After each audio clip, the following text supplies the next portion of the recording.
We're on our way. Costumes in tow. Monopoly money, Monopoly man, Santa, and Buddy the Elf. I like smiling. I know him. I know him.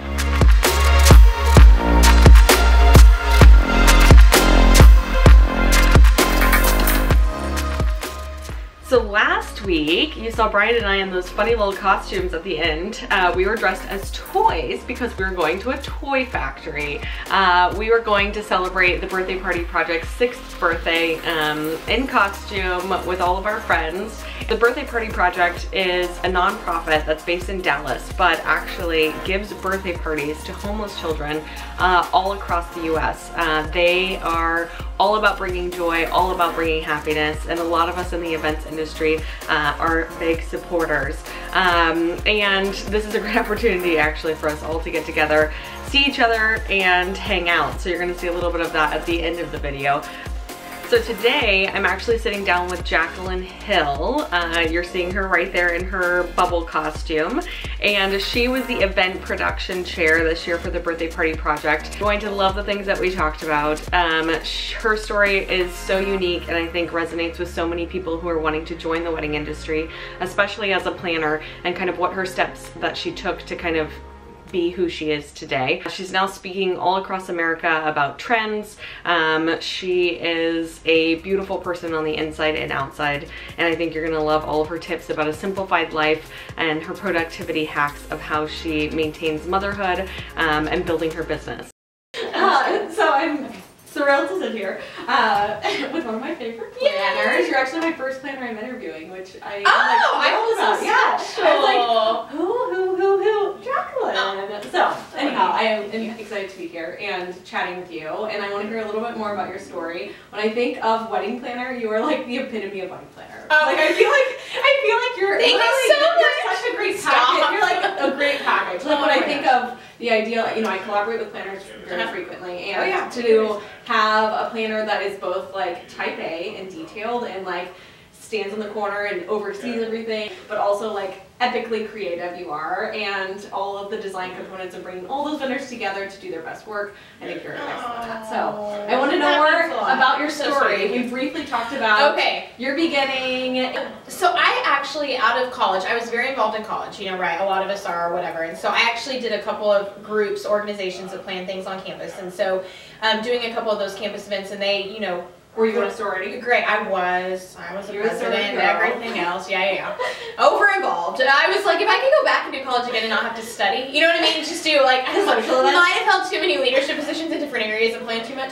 But I think at the same time, like, it's just sort of my personality, right? To be a go-getter, and I'm a yes person.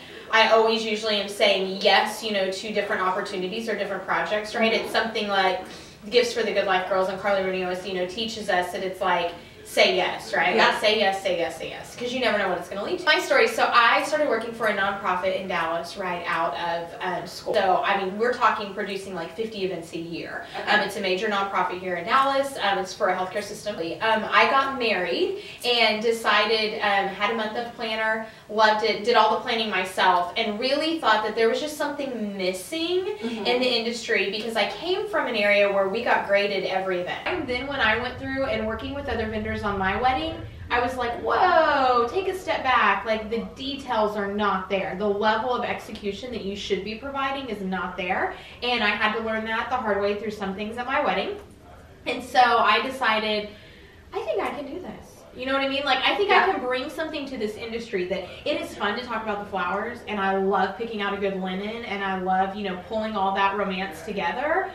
But if it can't be executed on the day of, it doesn't matter whatever you did before. You know what I mean? So as you know, you're in town right now for Birthday Party Project. Woohoo! So tomorrow, right, I said that one of my big things is like, you know, Paige Chanel, who did it, you know, was like, I want you to relax and enjoy the party at some point. And I'm like, no, I love my clipboard. That is my safe place, right? And like, if I know that, you know, you put me in charge, like I am all of a sudden in my element and I'm alive and I'm good to go. So anyway, so I, you know, left, and I eventually, though, didn't start my company as fast as I would have hoped. Now, looking back, I'm like, what? And did you feel like you were like, I just kind of want to see what happens? Oh, Is that your yeah. approach Oh, totally. to it? I was newly married, right? And we'd been married for about a year when I was officially like, okay, I'm, you know, really wanting to do this. But we were married for almost 2 years before I officially quit my full-time job. And I think I, you know, did some part-time things on the side to, one, help obviously support the family.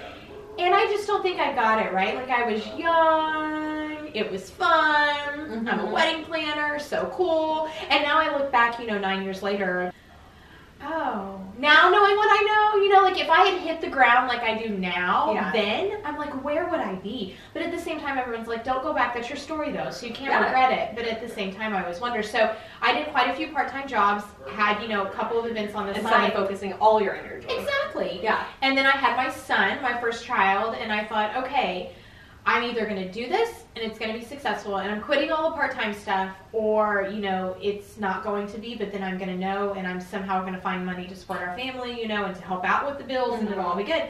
And I, you know, I went to a NACE meeting in town, National Association of Catering Events, and had quite a few people that always had said, you need to come and get back involved. And went there and then made it a goal, you know, to start meeting people. Every week I would do one, you know, coffee date with someone. Even though I might have felt like, I feel so insignificant, are they even going to want to get to know me?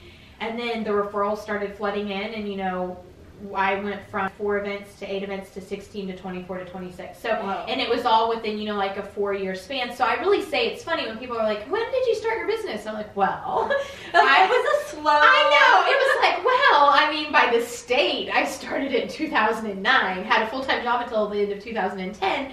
But really, I say that the blessings, you know, and I've seen all the hard work really pay off in like the last 4 years. Like, I just can't imagine, you know, and I think though, had I known where I was going to be now, then I would have been terrified, right? Yeah, like, how would I, last year we did 26 events, you know, and I was a team of 1 at the time. And so, and I have great assistants and great people on the day after, so I would have been scared, but now I'm like, give me more, I love it, you know, right? So yeah, so, anyway, so there we are. I love that you said that you started with 1 meeting, like a week, like the little it's things. just a small, right? Yeah, exactly. I always say, like, anyone starting out, like, you cannot be afraid to ask to go have coffee with someone, right? No, or to go ask if you can go tour the venue.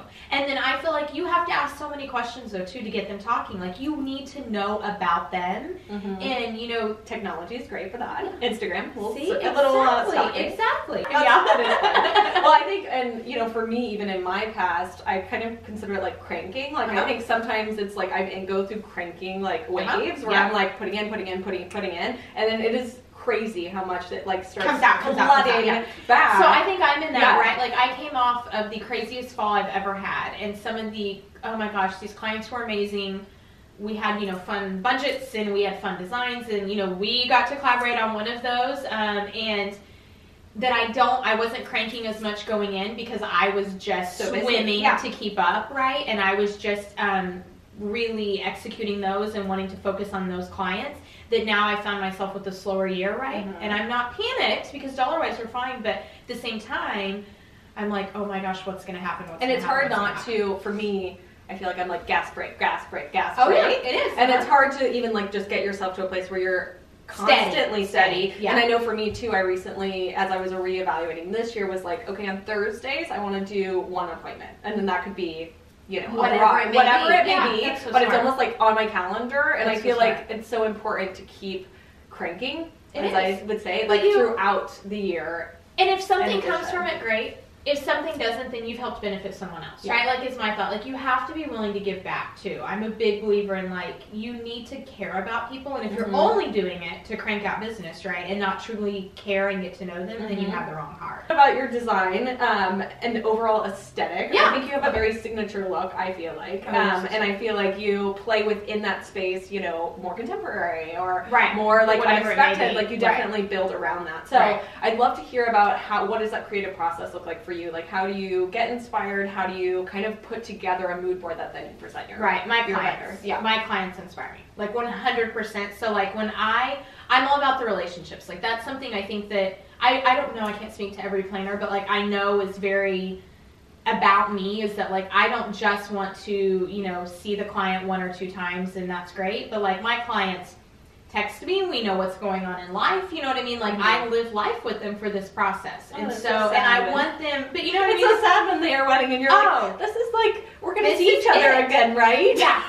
So I have cried some. Like, you say goodbye and, you know, they go out to the sparklers and they kiss and it's all great. And it's like such a moment too. And you're like, I'm losing you. It's sort of like at the beginning, especially a couple of them, it was like saying goodbye to a kid or something. And they're not. I mean, a lot of them are my age, but it was like, oh my gosh. But one bride recently this year was like, is this it? Am I not going to see you anymore? And it was like, it hit her. Yeah, and I was like, oh no, we can get together. Like, the point being my process. So it's all about the relationships. And you know them and you want to know them. Yeah, so like huge. I ask questions, right, that I'm like, I want to know. I'm not just asking because like that's, how did you get engaged? But like, no, I'm taking notes. Like, I want to know, and what could I pull out of that engagement, right? You know, I want their guests to walk in and say, it's so reflective of them and I feel so loved and so cozy to be here, you know, and it's not just. And I share that same passion. It's like, at the end of the day, I like, this piece needs to reflect you. Like, ultimately, and don't tell me you want black and white because you think that would be fun. Like, what is you? What is in your closet? Like, who are you when I always say, like, don't just go for the trends because the trends are fleeting, right? Yeah. But so basically, to my style, while I say this, for anyone listening, like, we design anything, and that's very noticeable from last year, even, you know, working with a couple of clients that put me outside of my comfort zone some, because it was like, we want this and this, and I totally got into it. One of the projects we worked on, right, totally was able to grasp it, and I love all that. However, it's also about the details, right? So like, I come back to the event flow. What does that look like? Because to me, that's part of the design too. It's all about the full experience. The full experience is design. So I have a couple quick questions that I ask all the people I've been interviewing, which is like productivity hacks. So is there anything that you've like read recently, or an app that you downloaded, or a software that you're like, why didn't I know about this sooner? This is really helpful and beneficial for my business. One though that I recently learned about, actually from the Not Pro workshop that Sam talked about, was Planoly. I might be saying that wrong. No, it's true. It's Planoly. Yeah, isn't it amazing? Woo! And you can like see all your social media photos. Yeah, so you know, we were doing some other. Basically, for those that don't know what Planoly is, it's an Instagram, right? Source where you can pre-schedule too.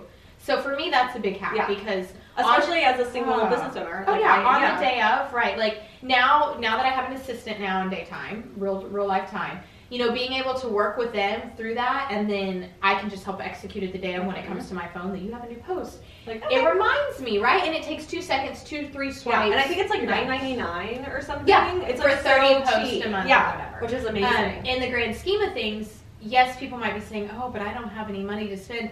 Okay, but think of your time as money, right? A planner once told me that, like, but my time is money. And it's true, because then what else can I get accomplished? So I love social media can be a time suck, like all together. Everyone laughs. I'm not the best at it. I just don't give it the time it needs, and that's it. That's why I'm not good at it. It's not that I couldn't do it, it's just that I don't develop the time it needs. Okay, so 2 more things I would probably touch on is one, I obviously like to use my email. Like, I have 5 million folders. I'm a folder person. And are you a zero inboxer? I am not. That is a goal by the end of the year, though. I'm like it gives me anxiety. I'm like, there's 6 in there. So you and I are going to talk about this offline, how you got to that. Because mine is not, there's 6 in there. Mine might have 6 I think numbers. It's a quick way to attacking it, literally just sitting, and I have inboxes that are not 0 inbox, but like my main primary one, I use like a checklist. Right. And I essentially, like, especially if it's added up over time or I'm gone or whatever. That's fine. I like take an hour and like zip through them and either sort them or like flag them and so forth. And I think even if you dedicate like an hour a week, you can really like shave it down to being less. So that was sort of a newer goal of mine, right? So back in the days, you know, I mean, there are days people don't understand that you're getting 300-400 emails, right? Because you might be talking back and forth to clients, and then new things come in, and then all these people wanting you to buy their products, and everything comes in flooding in, or they want to get coffee with you, which is great, but their email number 350 of the day, and so they just compound. And so over the years, right, over 9 years of having this email,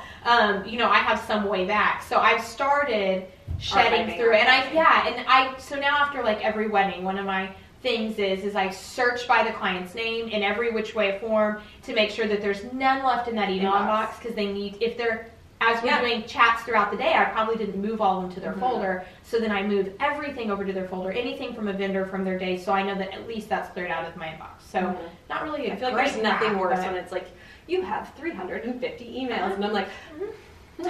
I just picked up a book, was running through Target, and it's based on the Simplified planner that Emily Lay actually started. And Emily, to my amazement, used to be in the industry. I was all like geeking out over this book, which, by the way, takes like literally an hour and a half or 2 hours to read through. I mean, and I can say like even with kids running around, like so simple. It is, and it's more talking about like different areas of your life and how to simplify your life so that you create space and you can be more productive, right? And which for me was very good because I was like, okay, there's just too much, right? Like the house is always a mess because we have 2 toddlers. Like everything is always going everywhere. We're, you know, my husband and I have very busy lives with work. Both of our jobs are demanding, and so I just wanted life to slow down a little, right? And to simplify and to relish in the moment, right? To relish in relationships and new friendships and spend time for things that are important. And so I read it. And just to me, it just gave me a new understanding. It was even down to like decluttering your house was one thing, right? Like if you can declutter, you're creating more space for new imagination or new things, you know, to fill that peace around you, right? I really wanted that peace. And we had moved this year, and so I'm all about like peace in the house, right? Like we don't need 5 million things. It seems like a nice, like when you know that you need that reset. Like, sometimes it's like you don't know what you don't know, and like with the decluttering thing too, it's like, well, I didn't really consider that might be affecting me in more ways. So I felt like I so decluttered when we moved, and then I read this book, and it was like, why do you have like 10 spatulas? And I'm like, why do I don't even hardly cook. I don't even cook. Hardly at all. Everyone's laughing going, she doesn't cook, but I've gotten a lot better. But it's like, why do I have 10 spatulas? Like, so I really enjoyed that book though, that it was just focusing on like things that are important, you know, even talking about like her calendar and how she simplifies it, right? And how she does the calendar for birthdays and anniversaries and things that, I have quite a few of them in my phone, but I haven't been great about it, right? So she knows then when to write a card, and she has all of her cards, so she goes to the store and will pre-buy, you know, all these birthday cards and anniversary and all of that, so when she's sitting down at her desk and she sees, she just grabs. She can grab which one she feels like is reflective to that person, send it, put it in the mail. She always has new stamps, you know, waiting nearby, and has this little box, you know, of everything ready, and it's like her little card kit.